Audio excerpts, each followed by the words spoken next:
Right. Thank you very much. Right. A warm welcome, everyone. I hope you can hear me. Can I just have confirmation that you can hear me loud and clear?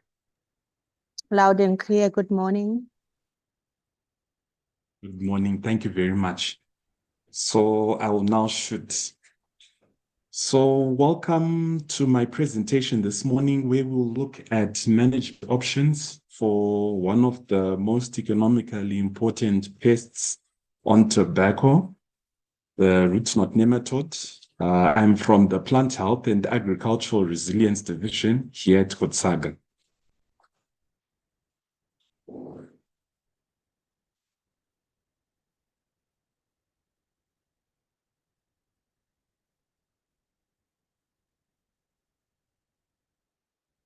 Right, so what are nematodes? Nematodes by nature are small microscopic roundworms that can be free-living or parasitic. Now, these parasitic nematodes, but our focus this morning will be on plant parasitic nematodes. The most important nematode on tobacco is called the root knot nematode, species Melodegine, Javanica. You have other species that can be present, but they all show the same diagnostic symptoms. They are a problem on tobacco, primarily because of their broad host range, their widespread distribution, and also their damage severity. If you don't address a nematode infestation in your tobacco crop or in your fields, you will have 80% to 100% yield loss in worst case scenarios. This is an appreciation of what symptoms you can look out for when you have a nematode problem.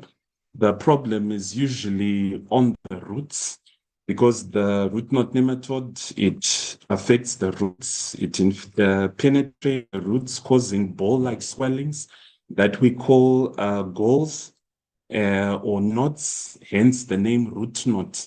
So when the nematodes go into the roots and infect the plant, they parasitize the plant, blocking the vessels that take up water and the much needed nutrients, denying the plant the ability and yield. So what you usually see in the field, the above ground symptoms in the field are usually characterized by yellowing, patchy, stunted, rotting, especially when you've irrigated, they will not change.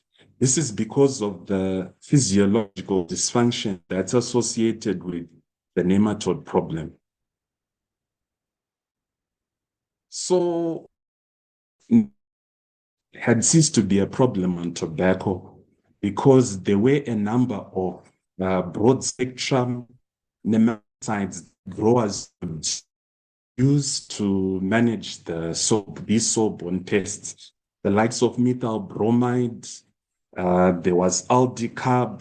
There were a number of carbamates that were available for growers to use. However, over recent times, these products have been phased out from use in industry, and there has been a lot of research in terms of looking for effective replacements and ways to manage the nematode problem without these fumigant nematicides. So how do we manage nematode problems in our field? The answer is quite simple. We have to have an integrated approach with the chemistry that is available for managing the nematodes. We also need to also combine resistance. We need to use root knot nematode resistant varieties. We need to use good cultural control practices. I'll talk about those in detail. We need to use registered chemical nematicides, those that are approved for use, so that we don't have our crop condemned. The thing that we need to consider if we're going to control nematodes in our tobacco, whether in the nursery or in the field, is to know the nematode counts in the field. You need to know the status of your soil in terms of the nematode composition. So many times we have growers, nurseries, they start transplanting a nematode infestation in their fields. It's important for you to collect soil samples. When you get a sample for checking your fertilizer and time recommendations, it's also important to also know, to also get a soil sample for your nematodes. We have a plant clinic here at Kutsaga, which provides that service. We usually advise regular monitoring. When I say regular monitoring, I mean you collect a soil sample during mid-season, you collect a sample at the finish harvesting your, because this is the time usually when the nematodes are at their peak in terms of populations. So please make sure you know your nematode status so that plant breeders can give you the right recommendation in terms of the variety that you can grow, and also so that we can give you the right options to use. An issue when it comes to controlling nematodes is to use registered effective nematicides. We do have a list of approved agrochemicals, including nematicides sent to growers. Please make sure that you're on the mailing list, because this list of approved agrochemicals also contains the chemicals for nematode control, so that you are sure that you are using approved chemicals. We also include a list of products that are no longer approved, so that you don't get caught in the unfortunate position of using chemicals that are already banned. In terms of chemical control options, fellow farmers and viewers, we have two categories of nematicides that can be used to manage this pest. The first type are your pre-plant or pre-sow nematicides. This is where you find your fumigants. And then the second type of nematicides are your standalone nematicides. These are your supplementary planting hole nematicides that can be used in both the seedbed and in the fields. I'll give a bit more detail on these chemical control options, starting with the fumigants. So these type of nematicides are the most, I would say these are the most effective chemical control options that are available. The main characteristics are that by nature, these products, they're gaseous. When they are applied in the soil, they release a gas or vapor that moves through the soil, and they move downwards and laterally through the soil, affecting soil-borne pathogens, whether nematodes, whether fungal, whether bacterial pathogens. So they're usually broad spectrum and control a wide range of nematode species. Unfortunately, this type of product also tends to affect other soil organisms, including the beneficial microflora that can also contribute to the general health of the soil. And these are some of the reasons in terms of toxicity why they are being phased out. Because as we move towards sustainable tobacco production, we want to make production safe for both the handler and also the environment. Examples of these fumigants that are approved on tobacco, we have 1,3-D, we have chloropicrin, we also have Dazomet, and methamsodium, Dazomet and methamsodium. Right, please, can you mute your mics, please? So Dazomet and methamsodium are used in the seedbed. They are recommended in the seedbed. EDB is currently recommended in the field, but please note that this product is on its way out, and we are likely to not have EDB available next year. So please make sure that you are up to date with the chemical options that you can use. The second type of nematicide are your at planting or at sowing nematicides.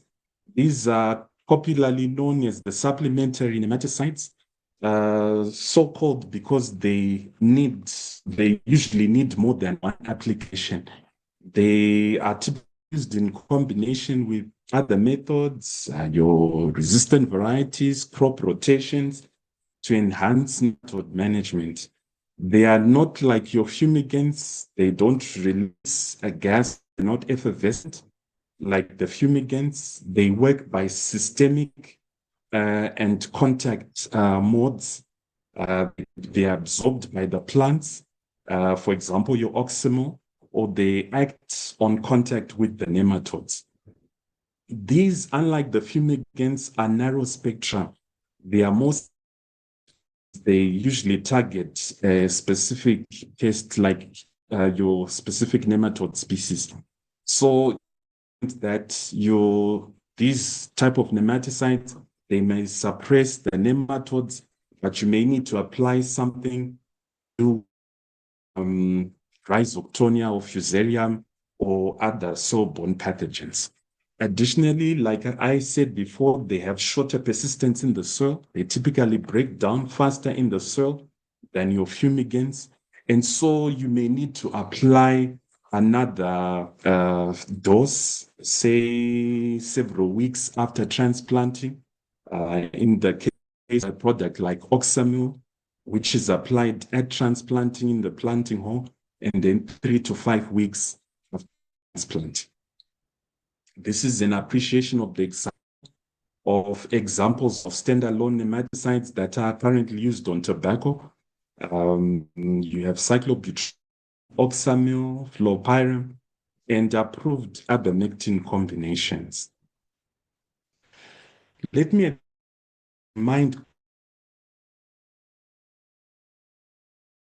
apply these chemicals. It's very important for you to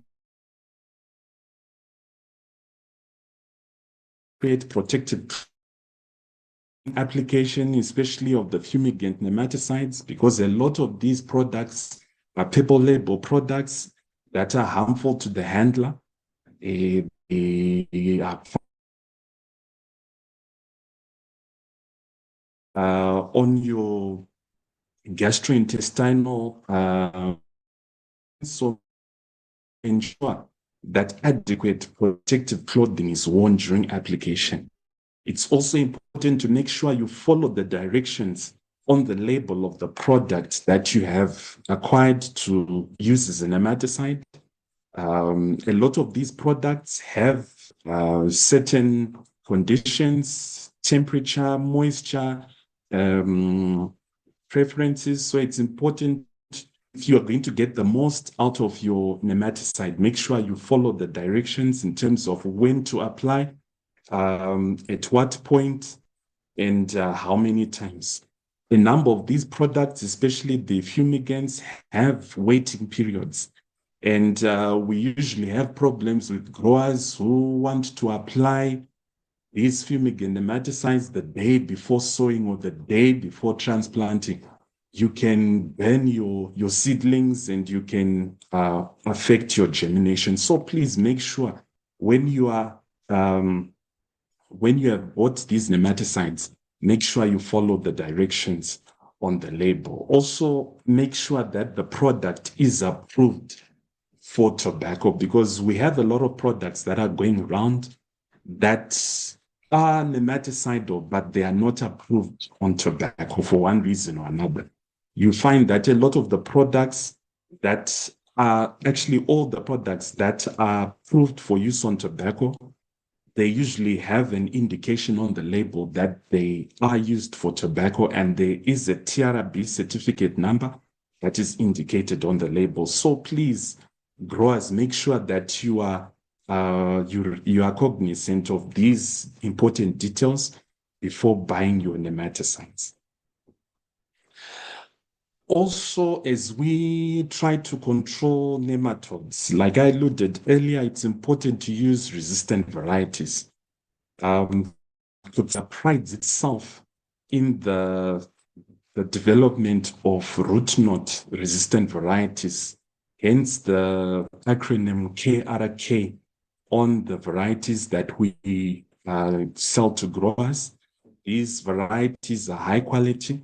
And as you can see from the diagram, where we have two varieties that were transplanted in high nematode infestation, the use of a resistant variety has a lot of benefits, especially in terms of your input costs. You use less chemicals if you, and the yield is also pleasant to the eye, as you can see. So please use resistant varieties. Our varieties, they vary in terms of resistance. You have varieties that are exceptionally resistant. There are varieties that are moderately resistant. So depending on your nematode infestation, make sure that you are aware of the resistant status of your variety, because, for example, we have varieties like KRK 76, KRK 66, which are tolerant. And yes, they can give you a very nice crop, but they also culture the nematodes. They have what we call a compensatory effect. So it's important for you to check your nematode status so that your yield doesn't progressively go down with each season because of using a tolerant variety. Varieties like KRK 74 have exceptional resistance. KRK 70 also is another variety that has exceptional resistance. So consult your plant breeder so that you are aware of the variety that you're going to use, that you're going to grow during the season. Let me also at this point take the opportunity to remind growers that the source of your seed is important.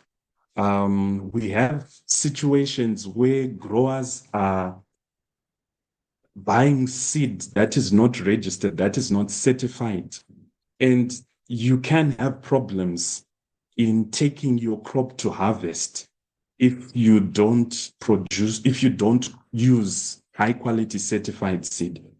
Saga seed, like I said, all our varieties are root knot resistant and they are produced by a gazetted seed certifying agency, Saga Seed Association, and they are accredited.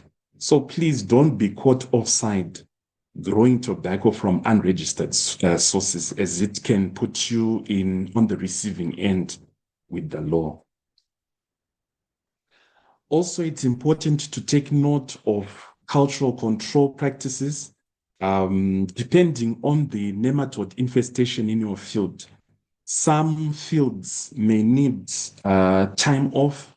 You may have heard in recent times, Dadirai, our soil expert, talking about the importance of good soil health and also ensuring that your field is conducive for tobacco growth. So during the off season, make sure that you grow suitable relay crops. We have a number of crops that we recommend to growers for growing in the off season to replenish your soils and to suppress nematode populations. For example, your cereals, the likes of sorghum, we have sun hemp, your grasses, groundnuts are also very good, especially if you grow them. Depending on your nematode infestation, you may want to rotate, but follow a suitable rotation program. You can go in with your groundnuts after your tobacco, or you can go in with a cereal crop like wheat. And if you do that, you will keep your nematode populations in check. Also, you don't want to also cause problems in terms of transferring soil-borne pathogens like Fusarium and Rhizoctonia to your tobacco season in, season out. So to avoid the seed dress, your relay crop seed with trichoderma biological control agent so that you not only deal with the nematodes, but you also control your soil-borne pathogens as well. Cultural control is also characterized by regular soil sampling, like I mentioned, and also maintaining good hygiene in both the seedbed and in the field. I was talking about the importance of planting early. It's also important to ensure that you keep your seedbed clean, to make sure that when you finish producing your crop, you quickly remove stalks so that the inoculum isn't maintained. So maintaining good hygiene in the seedbed and in the lands also contributes to your nematode management plan. So as I round up, ladies and gentlemen, please, my take-home message is that the control of nematodes is not single-faceted. You don't just rely on chemical control options, but it's a multifaceted approach where you use good cultural control practices, root knot resistant varieties in combination with your chemical control options. Also making sure that you do come in with relay crops to suppress nematode populations and to maintain the general health of the soil. So at this point, ladies and gentlemen, thank you for listening. I now leave the time for any questions and comments. Thank you.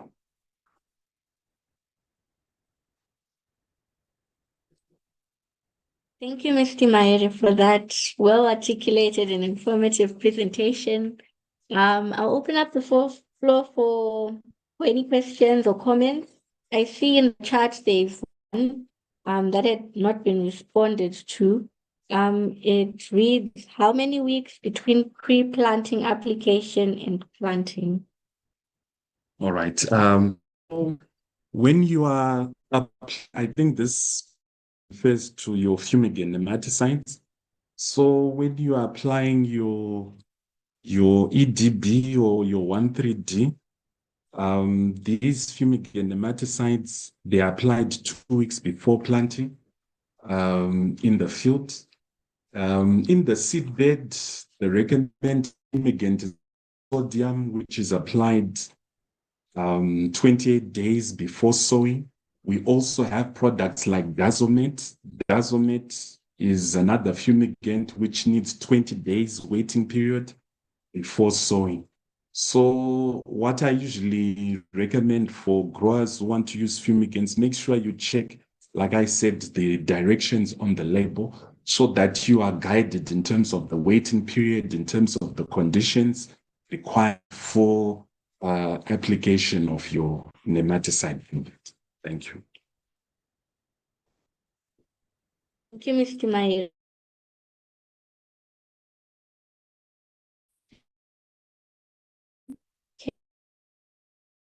Planting control in the seed. Thank you. That question. It's a question especially at sowing. To make use of the nematicide options, apply either before sowing or at sowing. Don't apply nematicides during the growth of the seedlings because you can burn your seedlings.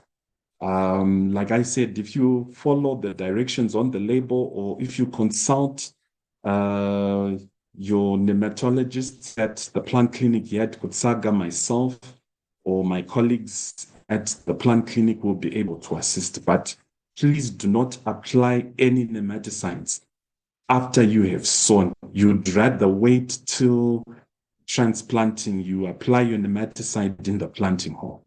Thank you. All right. Thank you, Mr. Maere, and thank you to the participant. Biru, I hope you have been assisted. I see one more message in the chat, and it reads, "Thank you for a great presentation. Please just send more information on KRK 74 and KRK 70 to me if you're able to. And you have put your details, so we will also get in touch with you and give you that information." All right. Thank you, Ray Grant. He yells it. Do we have any more questions, comments? If not, we thank you all for attending this webinar. Thank you, Mr. Mahere, for an informative and timely presentation. And thank you all for participating today. We hope you'll be able to join us in our next meeting.